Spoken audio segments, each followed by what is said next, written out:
mən kişniş yeyəndə onu sabun dadı kimi hiss eləyirəm. Məsələn, bu mənim genetikamdan qaynaqlanır. Ona görə zəhləm gedir, kişniş nədə varsa yeyə bilmirəm. Bunun səbəbini araşdırdıqda ortaya çıxdı ki, OR6A2 geni olan insanlarda o sabun dadı kimi gəlir. Bundan sonra biraz daha araşdırdım və gördüm ki, əslində bəzi xalqların dad alma bacarığı da fərqlidir. Yerli Avstraliya aborgenləri bizdən daha fərqli yeməklərin dadını alırlar. TAS2R38 geni olan insanlarda acıya qarşı reaksiya da fərqli olur. Məsələn, bəzi xalqlar var ki, acını daha çox hiss eləyir, bəzi xalqlar var ki, acını daha az hiss eləyir. Xüsusilə Asiya xalqları acıya qarşı münasibəti bizdən fərqlidir. Bu genetikadan qaynaqlanan prosesdir.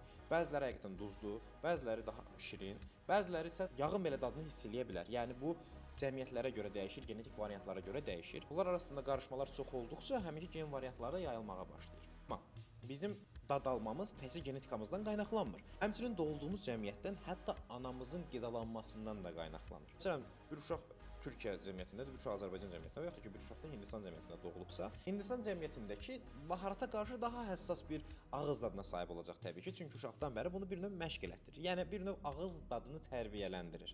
Ona görə də ağız dadı bir növ həm qaynaqlanır genetikadan, həm qaynaqlanır cəmiyyətdən və ən fərqli ağız dadına sahib toplumlar Avstraliya aborgenləri ilə yerli Amerikalılardır.